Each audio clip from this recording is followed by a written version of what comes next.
Hi అండి, అందరికీ నమస్కారం. నేను సుజాత. మాది విజయనగరం. నేను ఫస్ట్ పిరమిడ్ ధ్యానం చేసేదాన్ని. హ్మ్. పిరమిడ్ ధ్యానం చేస్తున్నప్పుడు నేను అంటే నా ఆరోగ్యాన్ని నేను నా చేతుల్లో ఉంచుకోవాలి అనేటటువంటి ఆలోచనతో నేను అలా రీసెర్చ్ చేసేదాన్ని. అంటే నేను ప్రతి ధ్యాన మహాచక్రంకి వెళ్ళేదాన్ని. ప్రతి ధ్యాన మహాచక్రంకి వెళ్ళినప్పుడు నేను అలా తిరుగుతూనే ఉండేదాన్ని. ఏదో మెడిటేషన్ చేసేదాన్ని, మార్నింగ్ మెడిటేషన్ చేసేదాన్ని, తర్వాత టిఫిన్ చేసి నేను అలా తిరుగుతూనే ఉండేదాన్ని. మళ్ళీ మళ్ళీ మధ్యాహ్నం మాత్రం తినడానికి వెళ్ళేదాన్ని. మళ్ళీ అలా తిరుగుతుండేదాన్ని. మళ్ళీ నైట్ నేను అసలు తినేదాన్ని కాదు. తినకుండా అలా పడుకుంటూ పోయేదాన్ని.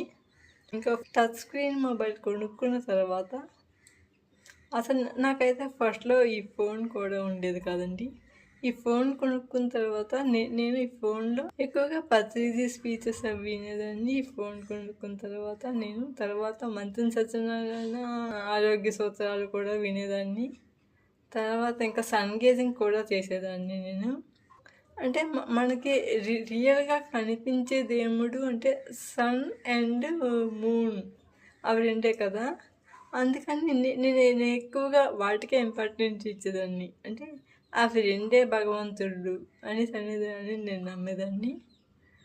అంటే మిగతా వాళ్ళు దేవుళ్ళు కాదు అని నేను నమ్మకపోవడం అంటే ఏమి లేదు. అంటే అవి ఉన్నాయో లేవో నాకు తెలియదు. తర్వాత కొన్ని రోజుల పోయిన తర్వాత నేను శివుడివి ఇంకా కృష్ణుడివి రాధాకృష్ణ సీరియల్ నేను చూసేదాన్ని. అవి రెండు చూసిన తర్వాత నేను ఎంతలా లయమైపోయేదానంటే ఇంకా శివుడులాగా నేను అంటే ఏకంగా ఫ్రూట్స్తోనే ఉండిపోవాలి. అసలు వండిన ఆహారం తినకూడదనేసి నేను డిసైడ్ అయిపోయాను అప్పటి నుంచి.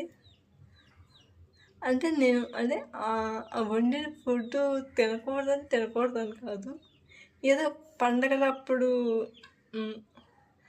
పండగలప్పుడు మాత్రమే తినాలి అని డిసైడ్ అయ్యాను.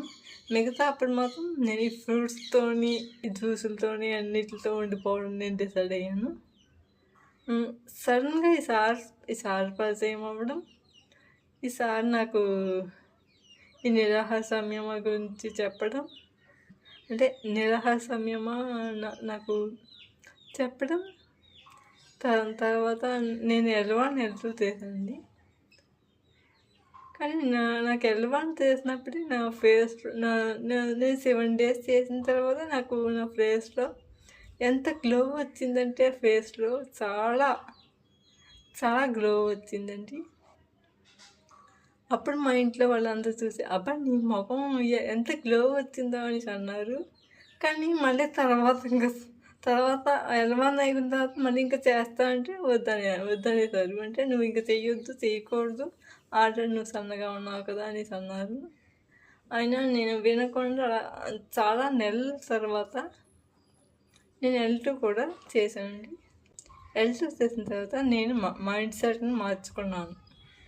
L2 చేసిన తర్వాత నేను భయాన్ని పూర్తిగా వదిలేసాను.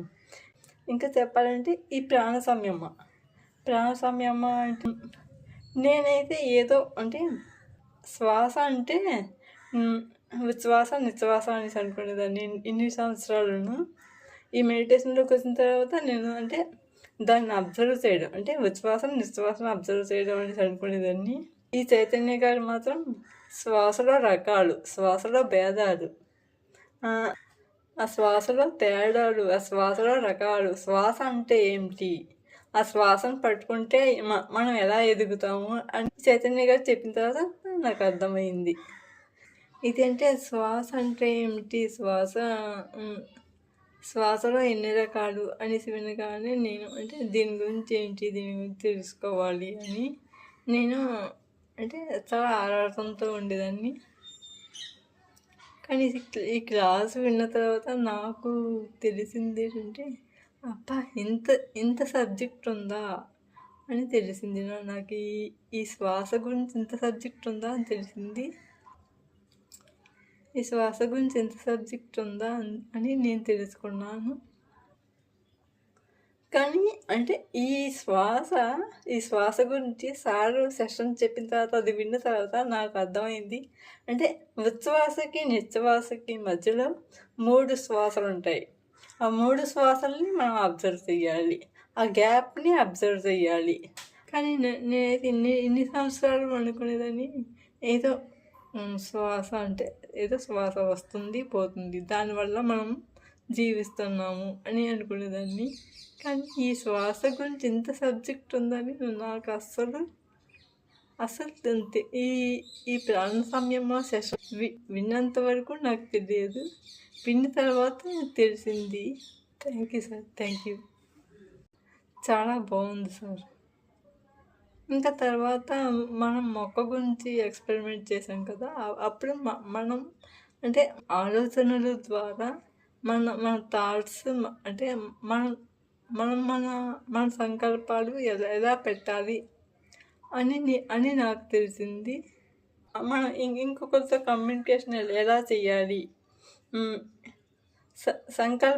మనం పెట్టుకునే సంకల్పాలు ఎలా నెరవేరుతాయి అనేసి నాకు అర్థమైంది.